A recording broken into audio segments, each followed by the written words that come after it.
Chile is in the final stretch of a year that has seen several elections culminating in this Sunday's second-round presidential poll between two very different candidates.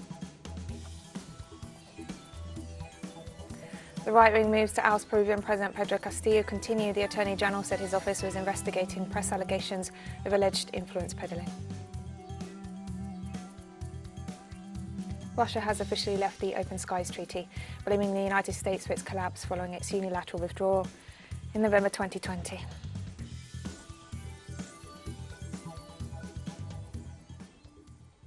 From the headquarters of teleSUR English in Havana, Cuba, this is From the South, and I'm Katrina Goss.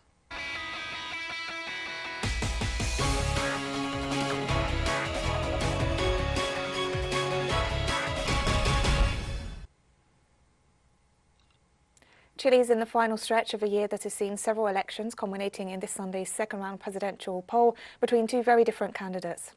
Work was being done Friday to ready polling stations as boxes containing ballots awaited voters and soldiers secured voting centres.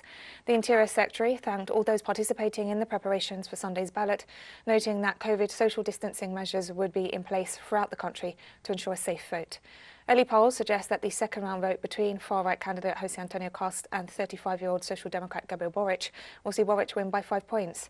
Local analysts agree that the result will be very close. There is a stage that begins today that is very important. That is to take control of the voting place.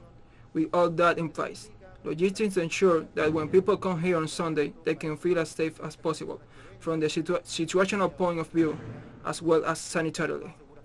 To thank everyone that has worked and collaborated in this electoral train, this election train has begun a year ago, very intense, and that finally is ending with these ballots. And with just hours to go until Chile's presidential runoff, let's take a look at the closing day of campaign activities with our correspondent Paula Dragnik.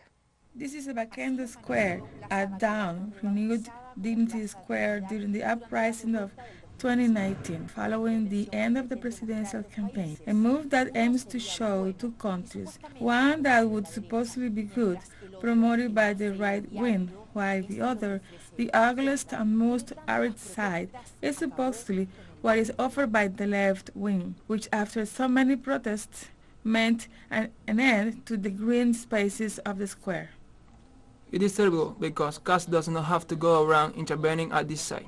It does not concern him. This is a symbol of other aspect of injustice and a provocation. Yes, I heard about it. I think it doesn't help us to live together. It doesn't help at all because we are always dating things. On one side we see the good and on the other side the bad. The pre-election silence is enforced. Campaigning is not allowed, and this must have been understood on social media as an act of political marketing. Therefore, local residents are removing the fake grass that decorates half of the square. Faces speaks. Here people die. Christian Benito died there. Despite the controversy, the move generates expectations. The two sides face each other in the square and the police once again are there. This is a sign of how polarized Chile is. This is not the only controversy of the day. Far-right activist Sebastian Izquierdo shared this video calling to sabotage the elections. And more important than defending Cast vote is that you owe it to all of those for Boric.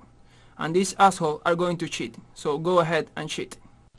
Iskia Sichis, the former president of the Medical Association and current spokesperson for Gabriel Boric's campaign, filed a complaint regarding this maneuver. We believe this is extremely serious. It's historical since the return to democracy. Institutions such as the Electoral Service has been given value, not only nationally but also internationally, for their speed and clarity.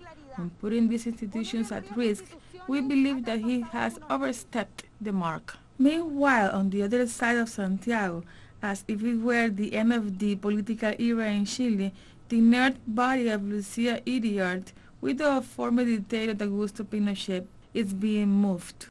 Vladimir Cortés y Paola Dragnik, teleSUR, Chile.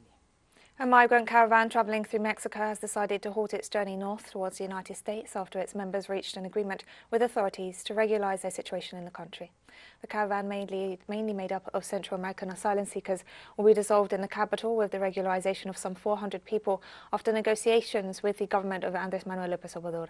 The caravan was initially made up of some 4,000 people, but given the difficulties of the dangerous journey north, many had decided to stay in Mexico, given the opportunities offered for the granting of humanitarian visas and a possibility of employment opportunities.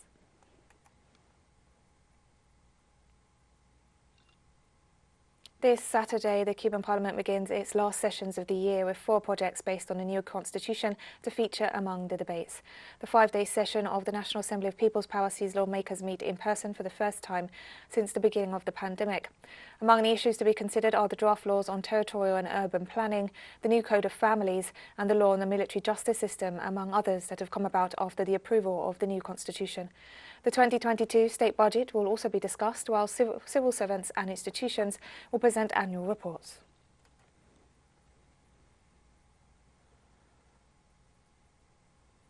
The Chamber of Deputies of Argentina's new Congress rejected the national budget for 2022 submitted by the government of President Alberto Fernandez. After more than 20 hours of debate and with 132 votes against, the opposition led by the right-wing Together for Change coalition prevented the approval of the budget, which maintained a 4% growth forecast for next year.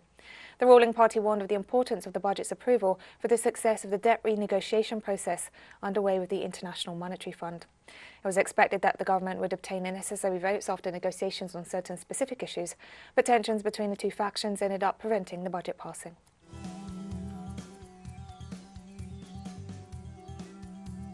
And we'll be right back after this very short break, so don't go away.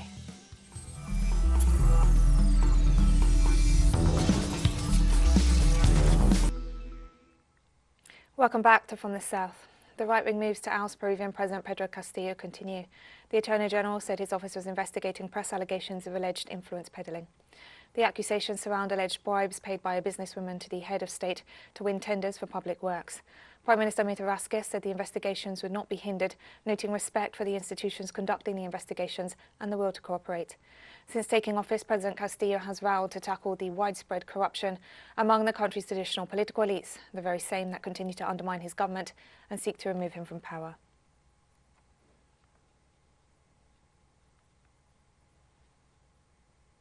"20 years ago, Argentina experienced a financial crash and state repression that left scars still visible today. An illusion of prosperity, a headlong rush into debt and years of austerity collided to provoke one of the biggest crises in Argentina's history. The subsequent social unrest was met with violent state repression. As people pounded on bank shutters demanding access to their own money under a hail of police bullets, the president escaped by helicopter. It was a time when Latin American countries suffered a wave of neoliberal open markets, privatizations and heavy debt. Local industry collapsed, the budget deficit grew, austerity plans followed one after another, and investors lost confidence. This sparked a capital flight and a cash crisis. The government ordered a bank deposit freeze and limited cash withdrawals to 250 pesos a week, enraging many while others went hungry. Total throughout the country, as far as we know, there are 30 deaths. That means that there are 30 deaths of whom we have name and surname, age and place of the event, and a brief description of the circumstances. That is what we have registered in our life. I say as far as we know, because there are cases that we found out about 2 to 5 years later. 20 years later, on the one hand, it did establish a conviction at the level of the popular common sense of our conscience as workers, that with the people in the streets you can achieve anything, because we forced Caballo to resign and De la Rua out in a helicopter. I managed to collect $36,000 of the $70,000 that I had at the beginning. So I lost, well, I don't know, almost $40,000. I ate every day. Those who didn't eat every day and didn't have a penny to their name probably came. It was very fucked up. It was very serious. It was very dangerous, and it was not only concentrated in the plaza. It was all of Avenida de Mayo, 9 de Julio, the Diagonals, Florida Street, was boom, boom, boom. India is hosting the 3rd edition of the IndoCentral Asia Dialogue in New Delhi from this Saturday, which will focus on strengthening trade, connectivity and development cooperation. The three-day event sees the participation of the foreign ministers of the host country and 5 other nations: Turkmenistan, Kazakhstan, Tajikistan, Kyrgyzstan and Uzbekistan. The current situation in Afghanistan will be a major topic of discussion as 3 of the participating countries share borders with Afghanistan. Previously, the national security advisors of the 5 Central Asian nations took part in an India-hosted regional dialogue on Afghanistan in November. The event also saw participation from the national security advisors of Iran and Russia.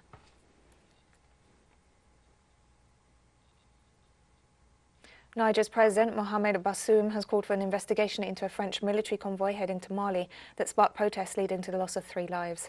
The convoy making its way to Mali ran into trouble in Niger last month after being delayed by protests in Burkina Faso, with the Nigerian government reporting 3 deaths and more than a dozen wounded. President Bazoum demanded that the French authorities open an investigation with a view to punishing those who are guilty of reprehensible acts in a televised address marking Niger's 63rd anniversary of independence from France.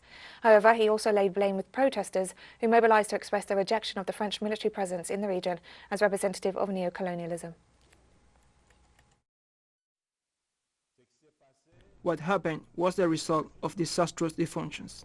Indeed, the law enforcement system put in place at Terra to ensure the passage of the French military convoy on its way to Mali was largely insufficient. I ordered an investigation by the competent authorities in order to identify these dysfunctions and define the various responsibilities. This investigation will also aim at identifying those who organize these illegal demonstrations and who bear the moral responsibility for the death of those young people. Because what Nigerians must know is that this convoy has already passed 31 times through Tira without the slightest difficulty. Regarding the French military, I demand that the French authorities open an investigation with a view to punish those who have been guilty of reprehensible acts. Demonstrators rallied in Tunisia on Friday to mark the anniversary of what became known as the revolution that sparked the 2011 Arab uprisings. Friday marked 11 years since street vendor Mohamed Bouazizi set himself alight in the marginalised town of Sidi Bouzid, sparking a 4-week uprising that forced Sini El Abidine Ben Ali from power. This year's commemorations come as the country split regarding the move by President Kais Saied back in July to sack the government, freeze parliament and seize far-reaching powers, while vowing to hold his corrupt political rivals to account. On Monday, the president prolonged his suspension of parliament until elections in December 2022 and announced a nationwide public consultation to draw up a new constitution.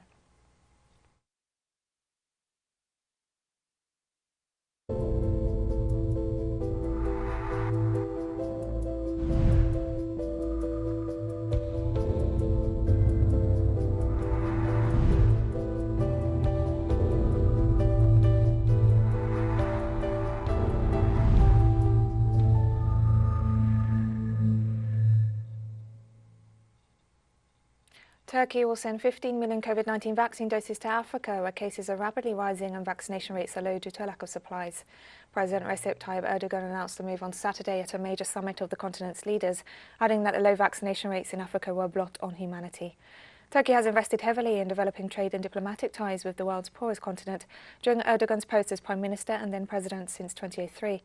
The country is also developing its own vaccine known as Turkovac, which is in the process of receiving emergency use approval. And we have more stories coming up after this final short break. Stay with us.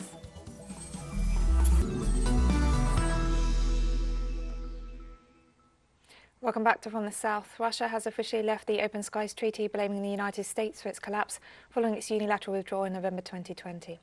Russia notified all related parties of its withdrawal from the treaty on June 18th, and the decision came into force 6 months later this Saturday. The treaty, which became effective in 2002, allows state parties to conduct short-notice, unarmed reconnaissance flights over the territories under the sovereignty of other signatories in order to collect data on military forces and activities as a way to build confidence and familiarity. Washington officially announced its withdrawal from the accord in November 2020 under then-President Donald Trump, accusing Moscow of violating its clauses. Moscow has denied all accusations.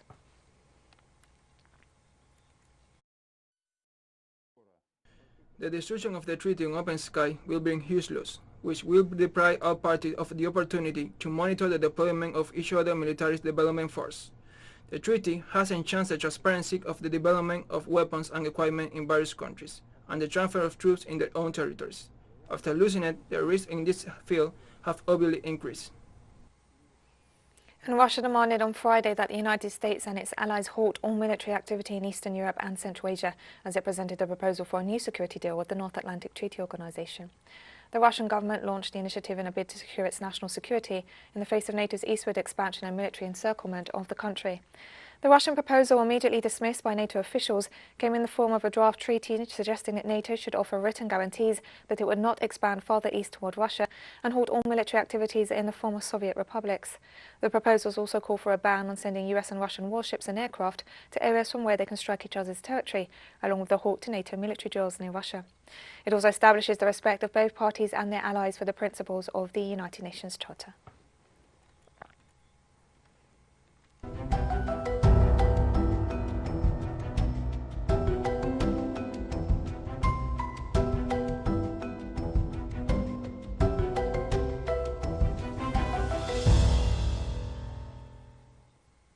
At least 33 people were reported dead in the Philippines following the passage of powerful Typhoon Rai. More than 300,000 people fled their homes and beachfront resorts as the storm lashed the southern and central regions of the country on Friday, knocking out communications in some areas and tearing roofs off buildings. Nearly 140,000 people were severely affected. Meanwhile, emergency workers are racing to rescue people trapped by severe floods that have submerged large parts of several cities.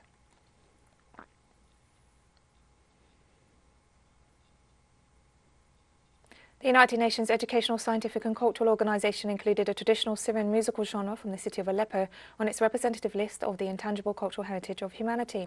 The recognition seen by Syrians as a new triumph in their battle against terrorism, which has been trying to erase their cultural identity for more than 10 years. Our correspondent Hisham Wanas has the story.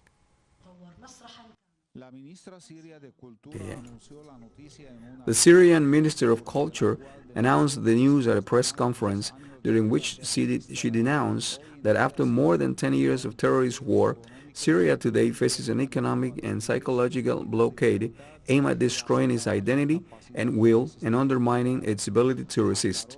She clarified that with the inclusion of Al-Qudud al-Halabiyya on the representative list of the intangible cultural heritage of humanity, the country broke the blockade and managed to place itself on the world cultural map, allowing it to move onto the world tourist map.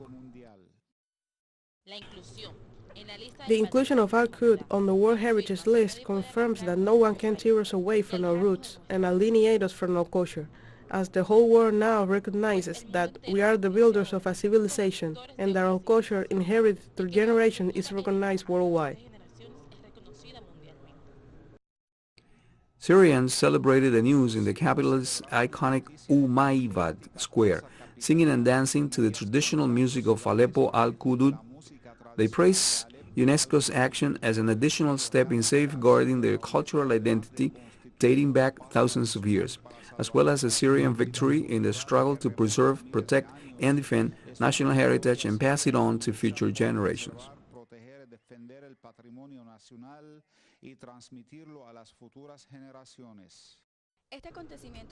This event shows that despite the terrorist war that attack our cultural identity and our heritage, we are able to show the whole world that our intangible heritage is our identity, that we will persevere and pass on the new generations.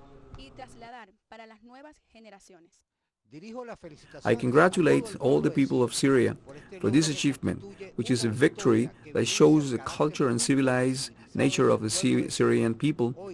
And today, with this achievement, the name of Syria and the flag of Syria will be held high thanks to the civilization and cultural creativity of its people. Al-Qudud al-Halabiyya is a traditional musical genre typical of the Syrian province of Aleppo in the form of a uniform melody sung to the accompaniment of musical ensemble in a religious context. This year, it joins the Damascene Rose and Shadow Play inscribed on the Cultural Heritage List in 2019 and 2018, respectively. Symbols of Syria's rich and diverse culture far removed from the terrorist ideology that, for more than a decade, has been trying in vain to propagate in this Arab country.